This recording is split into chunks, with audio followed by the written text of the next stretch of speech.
Khatri James में आए हुए हैं। यहाँ पर रत्नेश खत्री एक विषय पे चर्चा कर रहे थे नीलेश जी से, जो कि एस्ट्रोलॉजर हैं और अच्छे एस्ट्रोलॉजर हैं। तो वो मैं सुन रहा था बड़े ध्यान से। मुझे लगा कि ये बात जो ये लोग कर रहे हैं वो आप तक भी पहुँचनी चाहिए, तो हमने इसको रिकॉर्ड कर लिया है। नीलेश जी, आज हमको एक बहुत अच्छा चीज़ बताइए आप कि जो पंच महापुरुष योग बोलते हैं, सस महापुरुष योग बोलते हैं, तो ऐसा था बहुत सारा योग है। आपको तो बहुत सारा चीज़ पता भी है, तो हमको योग के बारे में बताइए ना। मतलब क्या क्या योग होता है? जैसे शनि का होता है सस महापुरुष, तो उसका क्या खासियत है? देखिए, कुंडली में जो होता है हर योग, अगर सस महापुरुष हो या रुचक योग हो, अगर आप महापुरुष योग की बात करें, 5 तरह का महापुरुष योग होता है। रुचक महापुरुष जो मंगल द्वारा बनता है, हंस महापुरुष योग जो कि बृहस्पति द्वारा बनता है, भद्र महापुरुष योग जो कि बुध द्वारा बनता है, सस महापुरुष योग जो शनि द्वारा बनता है। और मान लीजिए कि ये जो भी योग सब बनते हैं, ये सब योग का अलग अलग भाव में अलग अलग प्रकार होता है। अब जैसे कि सस महापुरुष की अगर हम बात की जाए, तो सस महापुरुष योग जो है वो सबसे बेस्ट और सबसे बेहतरीन किसी भी लगन में, क्योंकि एक लगन में जरूरी नहीं है कि वो महापुरुष योग कारक हो।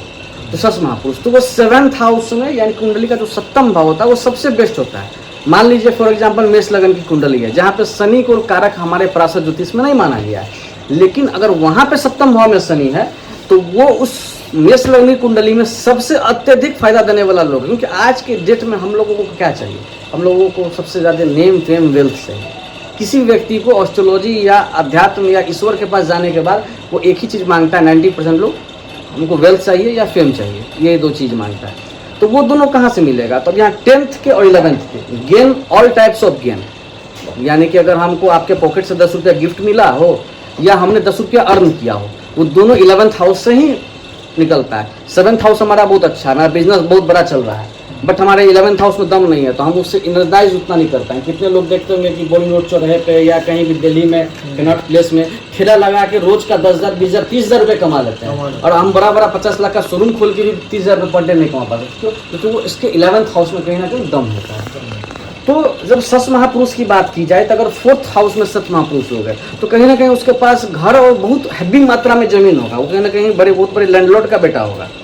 लेकिन अंतोगतवा वो लाइफ के जब वो इंड पोजीशन पे आएगा तो उसको अपने घर वाहन का शौक प्राप्त नहीं होगा, चाहे उसके बच्चे के द्वारा, चाहे वो कहीं और रहना पड़ जाए, या उसको रेंट तक पे रहना पड़ सकता है। उसके पास अगर 50 बीघा एकड़ जमीन है फिर भी। अच्छा, तो ये बढ़िया है, मतलब नहीं है। हाँ, और उसके पास गाड़ी बहुत है, लेकिन गाड़ी के लोन से परेशान। गाड़ी भी होगा, गाड़ी पे गाड़ी बढ़ेगा अगर 4th हाउस का सस महापुरुष योग हो। षष्ठ बोल रहे हैं, सस बोल रहे हैं? सस महापुरुष, सस जो शनि द्वारा बनता है केंद्र में होने से। हाँ, सस महापुरुष योग जो कि शनि के द्वारा मकर, कुंभ और तुला राशि में अगर केंद्र में हो, यानी कि 1, 4th, 7th और 10th हाउस में अगर शनि होता है तो सस महापुरुष योग बनता है। हम उस पर एक चर्चा कर रहे हैं। अब मान लीजिए कि सस महापुरुष योग को लगन में कारक नहीं माना गया, जबकि महापुरुष योग का मतलब ही महापुरुष, यानी आपके अंदर ऐसा क्वालिटी आ चुका है जो कि आम इंसान से आप अलग हैं, आप महापुरुष हैं, आप एक साधारण इंसान नहीं हैं। लेकिन फिर भी लगन में कारक नहीं माना जाएगा। क्यों नहीं माना जाएगा? क्योंकि शनि को पश्चिम दिशा में बल नहीं मिलता। मान लीजिए कि हर व्यक्ति का एक अपना कार्य क्षेत्र होता है जहाँ पे उसको बलाबल मिलता है। मान लीजिए कि अगर कोई जौहरी है तो उसको कहाँ, तो उसको मान लीजिए कि माइनिंग्स में, या उसको मान लीजिए कि जहाँ पे हीरो का कारोबार या यहाँ पे कोई भी रत्न का कारोबार होता है वहाँ उसको मन लगेगा। अब आप उसको भेज दीजिएगा जाकर के कोयले के खदान में, उसको मन नहीं लगेगा। तो हम लोग मतलब जनरली कहाँ पे होना चाहिए? देखिए, ज़्यादातर अच्छा जो हो, देखिए किसी भी लगन में, किसी भी कुंडली में शनि कितना भी खराब हो, लेकिन अगर वो 7 में बैठा है तो अंतोगत्वा आपको एक अच्छा लाइफ पार्टनर मिल जाता है। उससे पटे ना पटे उससे मतलब नहीं है। अगर बैठा हुआ तभी तो सस महापुरुष। हाँ, उच्च हो के या अपनी राशि में, मकर में, कुंभ में। अब आप बोलिएगा कि शनि सबसे बेस्ट कहाँ काम करता है? अगर सस महापुरुष 3 मान लीजिए कि राशि में रहने से केंद्र में 1, 4, 7 और 10th हाउस में, मान लीजिए वो मकर में रहेगा तब भी बनेगा, कुंभ में रहेगा तब भी बनेगा, तुला में रहेगा तब भी बनेगा। अब बोलिएगा सबसे बेस्ट कौन है? सबसे बेस्ट कुंभ। कोई भी ग्रह सबसे बेस्ट रिजल्ट नहीं बताता। कोई भी ग्रह का, सस महापुरुष का ये हो गया शनि का, क्योंकि 7वें हाउस में बेस्ट हो गया।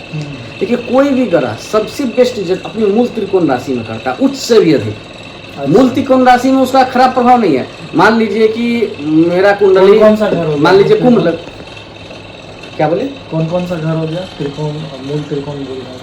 मूल त्रिकोण राशि, अच्छा राशि बोल रहे हैं। अच्छा। मान लीजिए कि जैसे बुध का कन्या हो गया, शनि का हाँ। कुंभ हो गया, ये मूल त्रिकोण राशियां होती हैं, वो आप कहीं भी पढ़ सकते हैं। तो मूल त्रिकोण राशि में कोई भी ग्रह अपना बेस्ट रिजल्ट करता है। आप किसी का कुंडली में सूर्य उच्च का है, मेष में मान लीजिए उच्च का होगा, लेकिन ऐसे में उसमें भी डिग्री वाइज है। जरूरी नहीं है कि 0 डिग्री पे बैठा है तो मेष में सूर्य उच्च का हो गया, नहीं, तब वो उच्च का नहीं, सिर्फ वो उच्च राशि में माना जाएगा, उच्च का नहीं माना जाएगा, उच्च राशि माना जाएगा। अगर वो 15 डिग्री पे है, 0 से 15 डिग्री, तब मान लीजिए कि या 15 से 20 डिग्री, तब वो मान लीजिए कि उच्च का। लेकिन 20 डिग्री के बाद माना जाएगा तो वो मूल त्रिकोण का माना जाएगा, यानी कि वो सिंह राशि इतना इफेक्ट करेगा। वो सोचिएगा कि मेरा मेष में सूर्य बैठ गया है या शनि तुला में बैठ गया है 20 डिग्री पे या 25 डिग्री पे, अब तब सोचेंगे कि नहीं मेरा उच्च का है, तो ये उच्च का नहीं, वो मूल त्रिकोण में आ जाएगा। अच्छा, एक मान्यता है, आप बोल रहे हैं कि 7th हाउस में मान लीजिए शनि रहता है, तो वो तो मान्यता है कि शनि जहाँ देखता है उसको नुकसान पहुंचाता है। हाँ तो बिल्कुल, लग्न को तो देख रहा है शनि। हाँ लगन को देख रहा है, लेकिन शनि की कौन सी, शनि की 3 दृष्टियां होती है। शनि की सप्तम दृष्टि। हाँ, सप्तम दृष्टि शनि के नुकसान पहुंचाती है, विक्षेपात्मक दृष्टि होती तो है। उसको फिर सस महापुरुष योग कैसे बोलेंगे? सस महापुरुष योग इसलिए बोलेंगे कि कुंडली में जो हमारी पर्सनालिटी है, अब जैसे सप्तम है, हमारा प्रतिद्वंदी जैसा होगा वैसे ही हम होंगे, और जैसे हम होंगे वैसे ही प्रतिद्वंदी होगा, ये एक दूसरे का प्रतिबिंब है हमारा।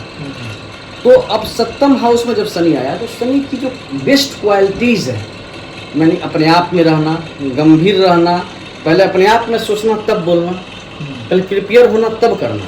अगर यही भाद्र महापुरुष होगा तो वहाँ पे व्यक्ति ज़्यादा बोलने लग जाएगा, ज्ञान है तो फ्लो कर देगा। लेकिन सस महापुरुष व्यक्ति को भी उतना ही ज्ञान रहेगा, तो वो पहले आपको वॉच करेगा तब बोलेगा, और वो जो बोलेगा परफेक्शन के साथ बोलेगा, फिर आप उसको काटिएगा नहीं, काट नहीं पाइएगा। हंस महापुरुष योग जो है, लग्न को तो नुकसान पहुंचा दिया ना। लगन को नहीं देखिए, अब लगन को ये देखना होगा कि लगन पे कौन कौन सी ग्रह की दृष्टि है, लगन पे कौन सा ग्रह है। लेकिन सस महापुरुष सप्तम में बनने का ये मतलब हुआ कि देखिए केंद्र से ज्ञान ले जाए, अगर लगन की बात कर रहे हैं, कुंडली में सबसे मजबूत भाव कौन सा, नहीं, सबसे स्ट्रॉन्गेस्ट जो हाउस होता है, जो हमारे पराशर ज्योतिष से माना गया, वो 10th हाउस को माना गया है, ठीक है।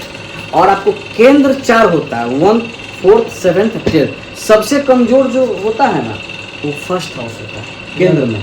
लगन से 2 गुना मजबूत होता है चतुर्थ, चतुर्थ से 2 गुना मजबूत होता है सप्तम, और सप्तम से 2 गुना मजबूत होता है दसम।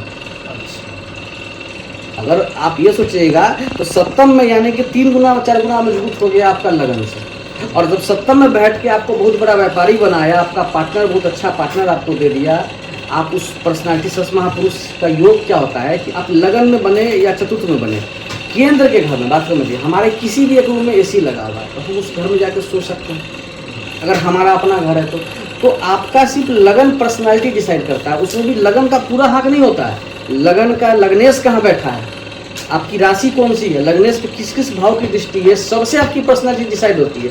सिर्फ शनि देख लिया तो नुकसान कर देगा, शनि क्या करेगा, देख रहा है कि नहीं अपने राशि को, इसको भी तो देखो।